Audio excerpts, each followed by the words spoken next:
వ్యక్తి గురించి మనం పెద్దగా మాట్లాడాల్సిన అవసరం లేదు. అతని గురించి ఆలోచించినా అతని గురించి మనం మాట్లాడినా కూడా మన స్థాయి మనం తగ్గించుకున్నట్టు అవుతుంది. అతను ప్రేలాపనలు ఇప్పుడు 24 ఎన్నికల ముందు ఇప్పుడు మళ్ళీ వచ్చి నిన్న మైలవరంలో మాట్లాడి ప్రజలందరూ గమనిస్తా ఉన్నారు. జోగి రమేష్ అనే వ్యక్తి గొంగళ పురుగులు అంటాడు. నేను చెడ్డీ కట్టుకున్నప్పటి నుంచి లాగ్ వేసుకున్నప్పటి నుంచి మైలవరంలో తిరుగుతా ఉన్నానని చెప్పాడు. సరే, నువ్వు చెడ్డీ కట్టుకొని లాగ్ వేసుకుని మైలవరంలో తిరిగి నువ్వు ఈ మైలవరం ప్రజల ఆశీస్సులతో మంత్రి అయ్యావు. నీ వల్ల ఈ మైలవరం నియోజకవర్గానికి ఏం ఒరిగింది? ఎందుకంటే మంత్రి అనేవాడు ఒక ఊరికో ఒక నియోజకవర్గానికి పరిమితం కాదు కాబట్టి ఉమ్మడి కృష్ణా జిల్లాకి నువ్వు మంత్రిగా వచ్చావు.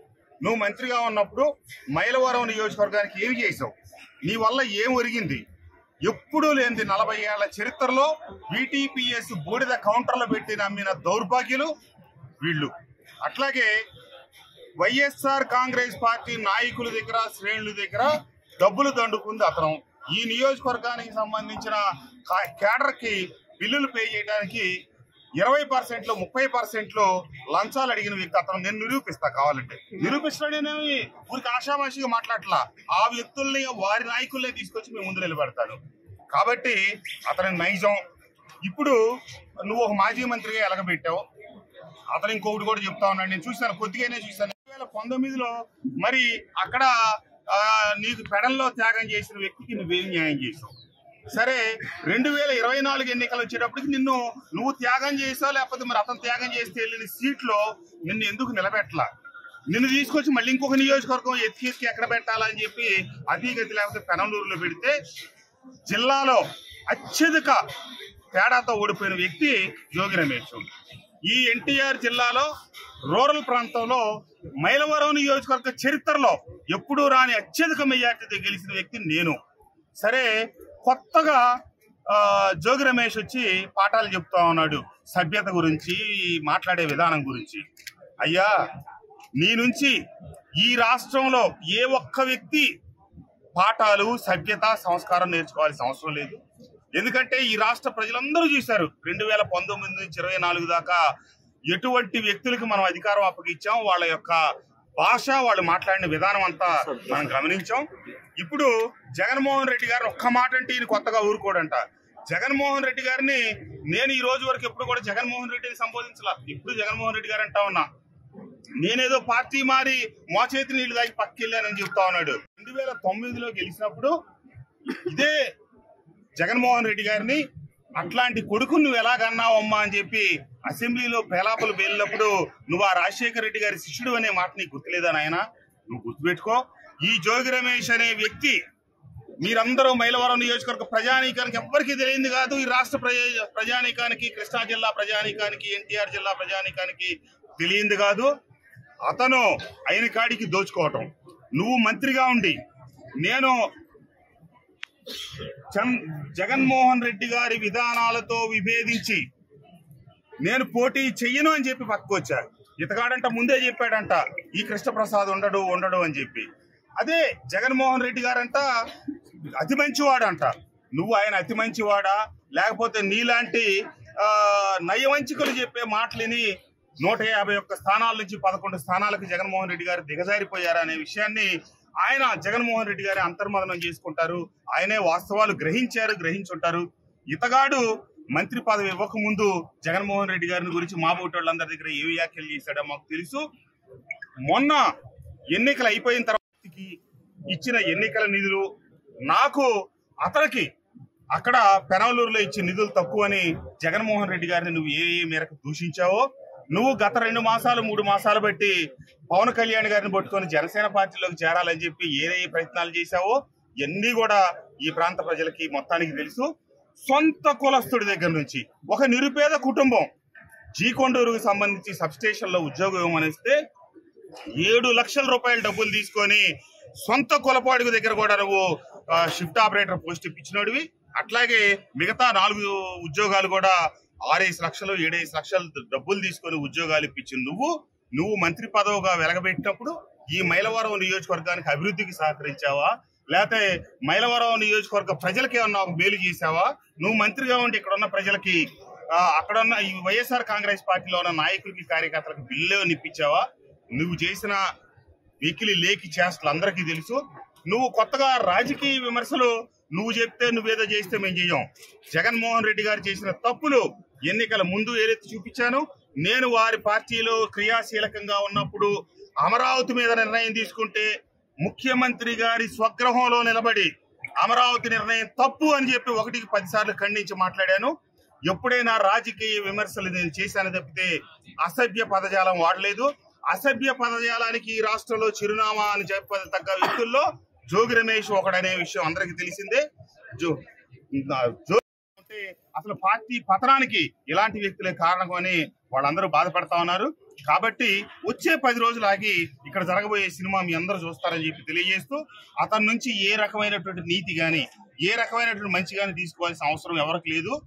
నువ్వు ఏ రోజు కూడా చంద్రబాబు నాయుడు గారిని వ్యాఖ్యానించిన సందర్భం లేదు. నీకంటే వయసులో చంద్రబాబు నాయుడు గారు చాలా పెద్దవారు, నాకంటే వయసులో జగన్మోహన్ రెడ్డి గారు చిన్నవారు. అయినా కూడా నేను ఈ రోజు వరకు ఏ రోజు జగన్మోహన్ రెడ్డి గారిని జగన్మోహన్ రెడ్డి అని సంబోధించలేదు. రాజశేఖర రెడ్డి గారిని రాజశేఖర రెడ్డి అని నా పరోక్షంలో కూడా ఎవరు మాట్లాడితే నువ్వు ఎప్పుడు ఊరుకోలేదు. కాబట్టి నువ్వు ముందు మంచి చెడు తెలుసుకో. నువ్వు గనక ఒక గీత దాటి కిందకు వస్తే మేమేదే ప్రశాంతంగా చేతగా కూరుకున్నామని కాదు, ప్రజాస్వామ్యబద్ధంగా మేము ఊరుకున్నాం. కాబట్టి రాబోయే రోజుల్లో ఇక్కడ నీ మర్యాద గౌరవం కాపాడుకోవాలంటే అది నీ చేతుల్లోనే ఉందనే విషయాన్ని జోగి రమేష్ గారికి స్పష్టంగా చెప్తూ, నీ నోటికి అద్దు ఆపు గాని, నీకు విలువలు గాని, నీకు మర్యాద గాని ఏమి లేవనే సంగతి అందరికీ తెలుసు. ఆ మర్యాద గౌరవాన్ని నువ్వు ఎందుకంటే ఎన్నికలకు ముందు వచ్చి నన్ను ఉద్దేశించి ఇంట్లో ఉన్నాడు, ఈ రోజు ఏ రకమైన ఇంట్లో ఉన్నాడు, ఈ ఉమ్మడి కృష్ణా జిల్లాలో అత్యంత ధనవంతుల్లో ఒకటిగా ఎలా మారాడు, Hyderabad outer ring road regional ring road పక్కన ఇతను భూములు కొనడానికి డబ్బులు ఎక్కడి నుంచి వచ్చినాయి నేను చూపిస్తా. నా కొడుకు నిర్దోషి, నా మీద పెడతారనుకుంటే నా కొడుకు మీద పెట్టారు. ఖచ్చితంగా పాపం కొడుకు మీద పెట్టి ఉండాల్సింది కాదు, ఎందుకంటే అతనికి ఎక్కడో అగ్రిగోల్డ్ భూములు ఉన్నాయనే సంగతి ఏం తెలుస్తుంది. ఇతగాడు మాయ మాటలతో ఏదో తండ్రి పెడితే కొడుకు కాదండి కదా, ఆ దొంగ భూములు తెచ్చిపెట్టి, అంతేకాదు వాళ్ళ సొంత బాబాయికి కూడా అప్పు ఉండి అప్పుకి దొంగ భూములు తీసుకెళ్లి సరిపెట్టిన వ్యక్తి జోగి రమేష్. అంతేకాకుండా నేనేదో ప్రభుత్వం నుంచి రావాల్సిన బకాయిలు నాకు ఇచ్చారు, మరి నీ బాబాయికి ఎట్లా ఇచ్చారు బకాయిలు?